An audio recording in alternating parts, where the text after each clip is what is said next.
Hello, this is Morel Bernard with the continuation of the story Affair at Styles. And by the way, please subscribe to Study Coach UK storytelling channel and please share this video and previous videos, please. Last words were that Mrs. Cavendish, of course, could not be called upon to give evidence against her husband. So, let's continue. After various questions on other matters, Mr. Phillips asked, "In the month of June last, do you remember a parcel arriving for Mr. Lawrence Cavendish from Parkson's?" Dorcas shook her head. "I don't remember, sir.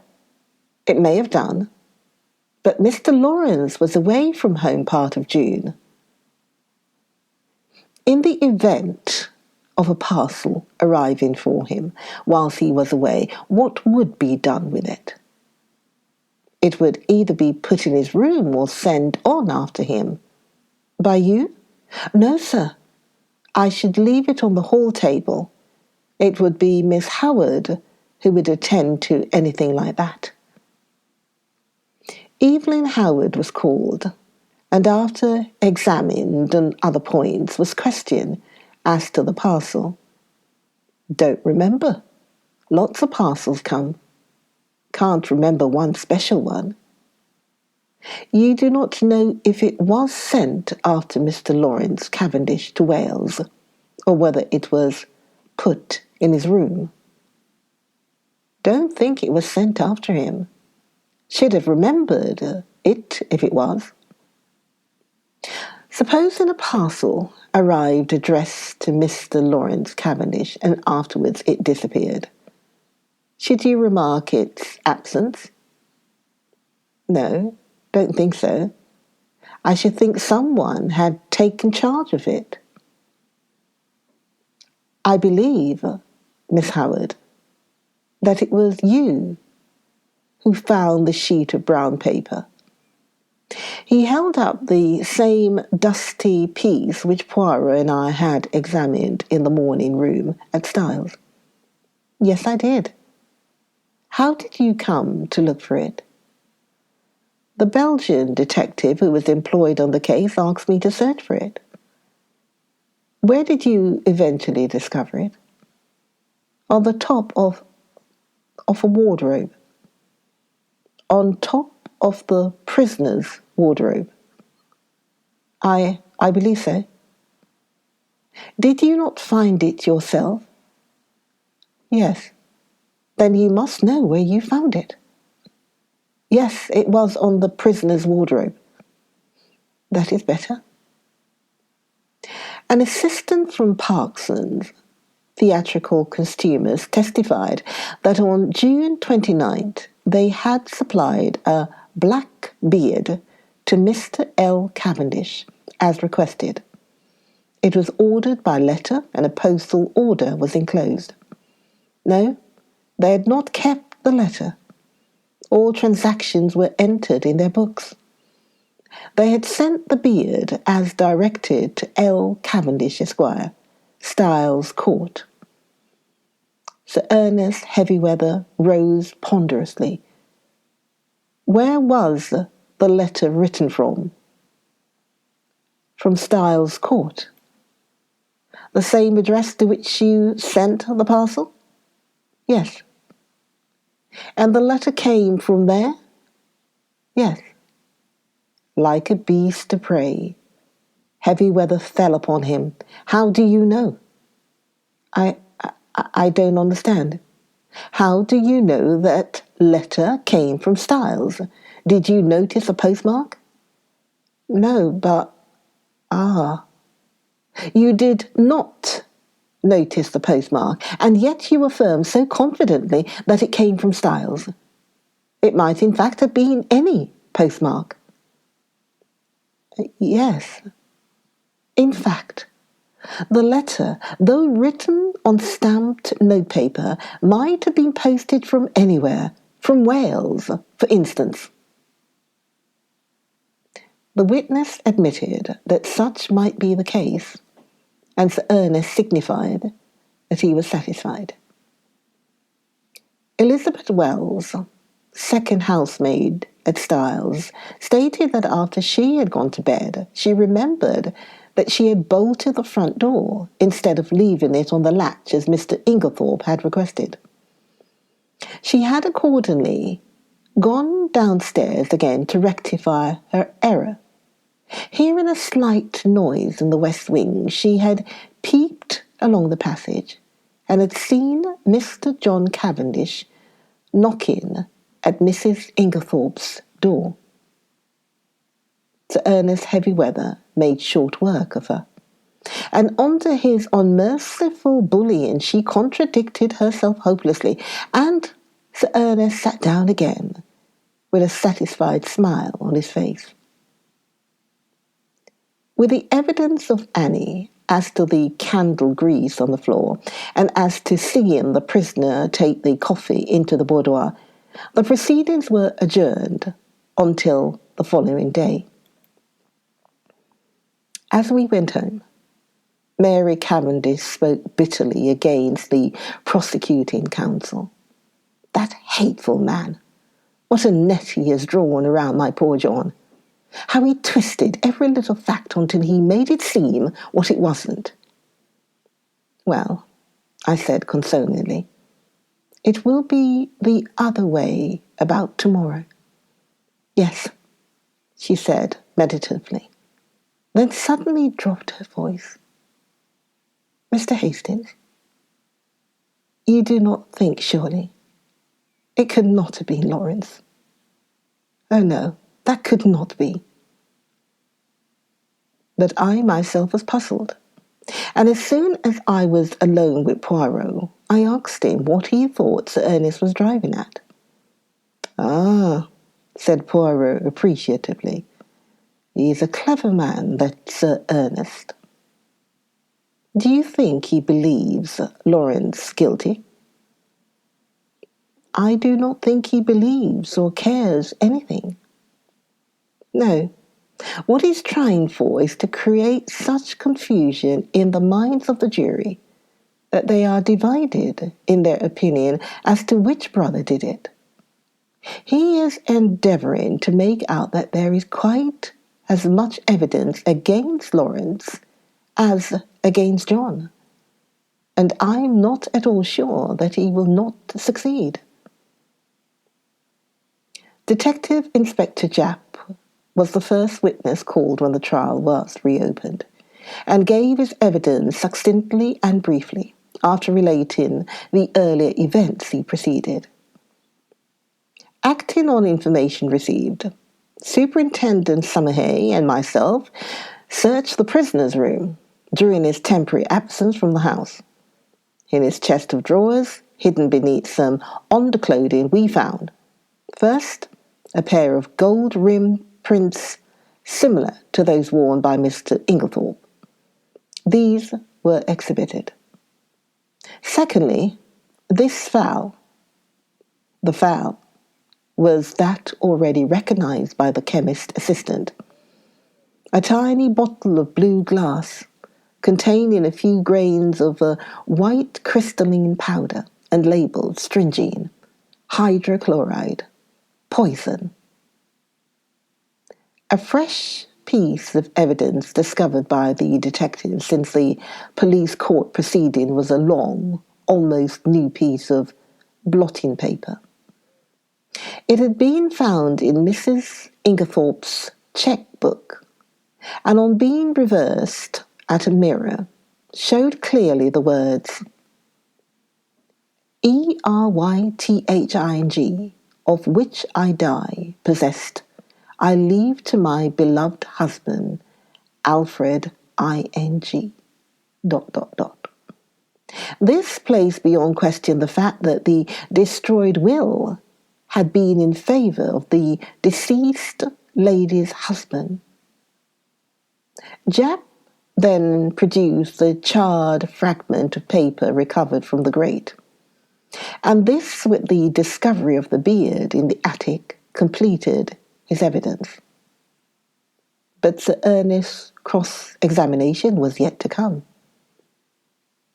What day was it when you searched the prisoner's room?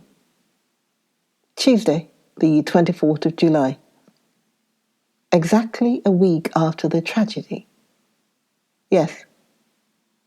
You found these two objects, you say, in the chest of drawers. Was the drawer unlocked? Yes. Does it not strike you as unlikely that a man who had committed a crime should keep the evidence of it in an unlocked drawer for anyone to find? He might have stowed them there in a hurry. But you have just said it was a whole week since the crime. He would have had ample time to remove them and destroy them. Perhaps. There is no perhaps about it.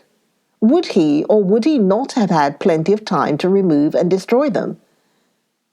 Yes. Was the pile of underclothes under which the things were hidden heavy or light? Heavyish. In other words, it was winter underclothing. Obviously, the prisoner would not be likely to go to the drawer. Perhaps not. Kindly answer my question. Would the prisoner, in the hottest week of a hot summer, be likely to go to a drawer containing winter underclothing? Yes or no? No. In that case, is it not possible that the articles in question might have been put there by a third person, and that the prisoner was quite unaware of their presence? I should not think it likely. But it is possible? Yes, that is all. More evidence followed. Evidence as to the financial difficulties in which the prisoner had found himself at the end of July. Evidence as to his intrigue with Mrs. Raikes, poor Mary, that must have been bitter hearing from a woman of her pride. Evelyn Howard had been right in her facts, though her animosity against Alfred Inglethorpe had caused her to jump to the conclusion that he was the person concerned. Lawrence Cavendish was then put into the box. In a low voice, in answer to Mr. Phillips' questions, he denied having ordered anything from Parkson's in June. In fact, on June 29th, he had been staying away in Wales. Instantly, Sir Ernest's chin was shooting pugnaciously forward. You deny having ordered a black beard from Parkson on June 29th? I do. Ah. In the event of anything happening to your brother, who will inherit Styles Court? The brutality of the question called a flush to Lawrence's pale face. The judge gave vent to a faint murmur of disapprobation, and the prisoner in the dock leant forward angrily. Heavy Weather cared nothing for his client's anger. Answer my question, if you please. I suppose, said Lawrence quietly, that I should. What do you mean by you suppose? Your brother has no children. You would inherit it, wouldn't you? Yes. Ah, that's better, said Heavy Weather, with ferocious geniality. And you'd inherit a good slice of money too, wouldn't you? Really, Sir Ernest, protested the judge, these questions are not relevant. Sir Ernest bowed, and having shot his arrow, proceeded. On Tuesday, the 17th July, you went, I believe, with another guest, to visit the dispensary at the Red Cross Hospital in Tadminster. Yes. Did you, while you happened to be alone for a few seconds, unlock the poison cupboard and examine some of the bottles? I may have done so. I put it to you that you did do so. Yes. Sir Ernest fairly shot the next question at him. Did you examine one bottle in particular? No, I do not think so. Be careful, Mr. Cavendish. I am referring to a little bottle of hydrochloride of strychnine. Lawrence was turning a sickly greenish colour. No, I'm sure I didn't. Then how do you account for the fact that you left the unmistakable impress of your fingertips, your fingerprints on it? The bullying manner was highly efficacious with a nervous disposition. I suppose I must have taken up the bottle. I suppose so too. Did you abstract any of the contents of the bottle? Certainly not. Then why did you take it up? I once studied to be a doctor. Such things naturally interest me. Ah, so poisons naturally interest you, do they?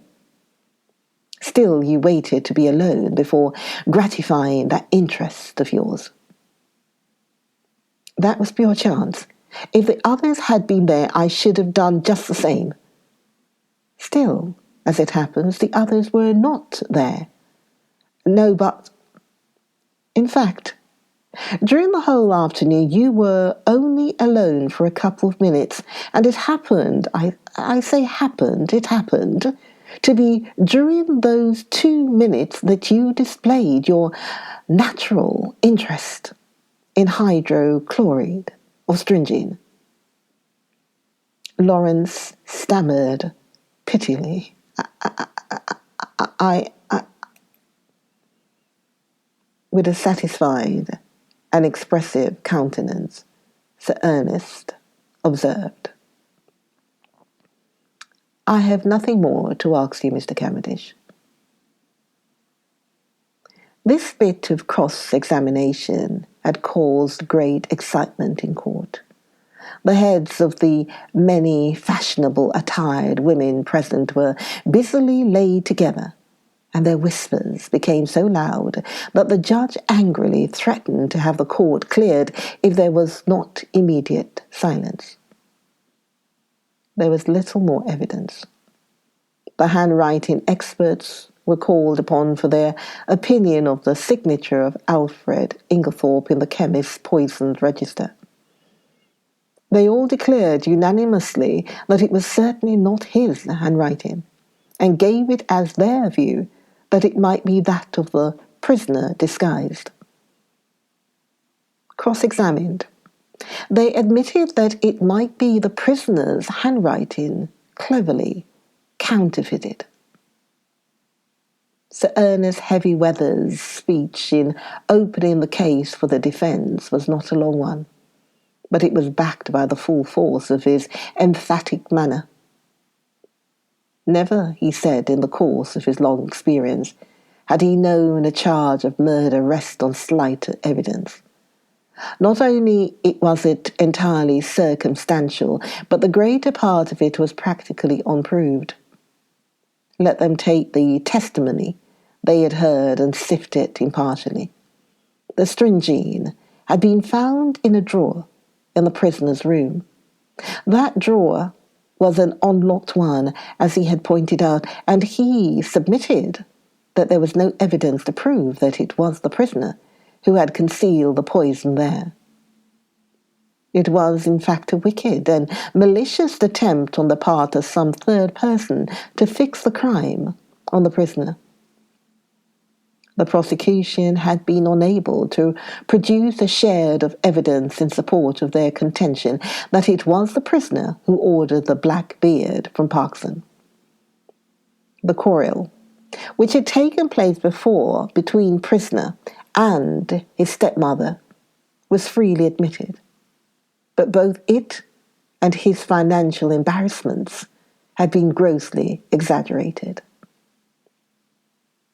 His learned friend, Sir Ernest, nodded carelessly at Mr. Phillips, had stated that if the prisoner were an innocent man, he would have come forward at the inquest to explain that it was he, and not Mr. Inglethorpe, who had been the participator in the quarrel.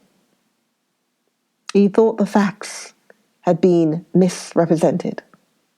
What had actually occurred was this. The prisoner, returning to the house on Tuesday evening, had been authoritatively told that there had been a violent quarrel between Mr. and Mrs. Inglethorpe. No suspicion had entered the prisoner's head that anyone could possibly have mistaken his voice for that of Mr. Inglethorpe. He naturally concluded that his stepmother had had two quarrels. The prosecution arrived that on Monday, July 16th, the prisoner had entered the chemist's shop in the village, disguised as Mr. Inglethorpe. The prisoner, on the contrary, was at that time at a lonely spot called Marston Spinney, where he had been summoned by an anonymous note couched in blackmailing terms and threatening to reveal certain matters to his wife unless he complied with its demands. The prisoner had accordingly gone to the appointed spot, and after waiting there vainly for half an hour had returned home. Unfortunately, he had met with no one on the way there or back who could vouch for the truth of his story. But luckily he had kept the note, and it would be produced as evidence. As for the statement relating to the destruction of the will, the prisoner had formerly practised at the bar, and was perfectly well aware that the will made in his favour a year before was automatically revoked by his stepmother's remarriage. He would call evidence to show who did destroy the will, and it was possible that that might open up quite a new view of the case. Finally, he would point out to the jury that there was evidence against other people besides John Cavendish. He would direct their attention to the fact that the evidence against Mr. Lawrence Cavendish was quite as strong, if not stronger, than that against his brother. He would now call the prisoner. John acquitted himself well in the witness box. Under Sir Ernest's skilful handling, he told his tale credibly and well. The anonymous note received by him was produced and handed to the jury to examine. The readiness with which he admitted his financial difficulties and the disagreement with his stepmother lent value to his denials. At the close of his examination, he paused and said, "I should like to make one thing clear. I utterly reject and disapprove of Sir Ernest Heavyweather's insinuations against my brother. My brother, I am convinced, had no more to do with the crime than I have." Sir Ernest merely smiled, and noted with a sharp eye that John's protest had produced a very favourable impression on the jury. Then the cross-examination began. "I understand you to say that it never entered your head that the witnesses at the inquest could possibly have mistaken your voice for that of Inglethorpe.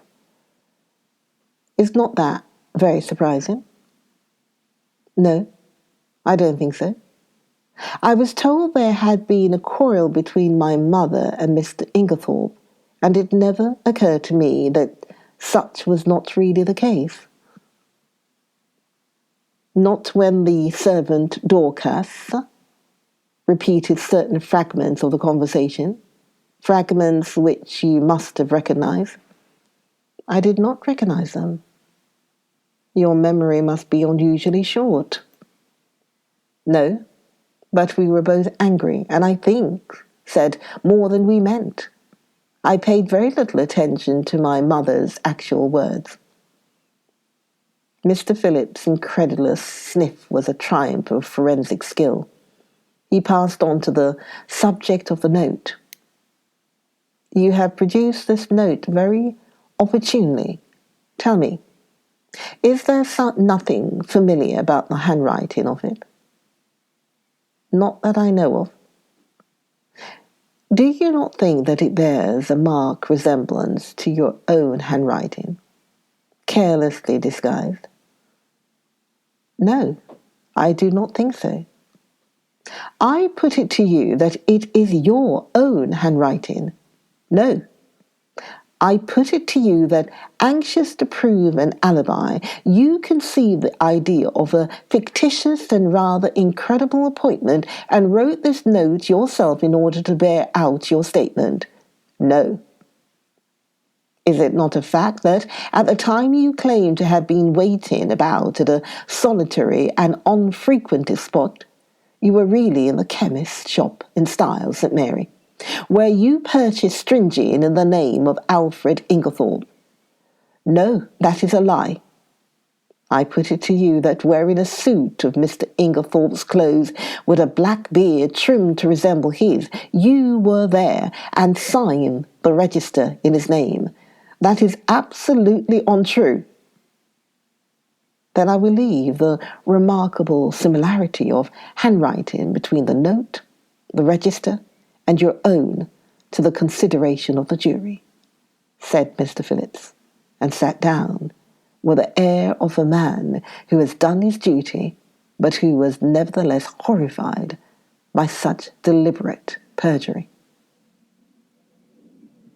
After this, as it was growing late, the case was adjourned till Monday.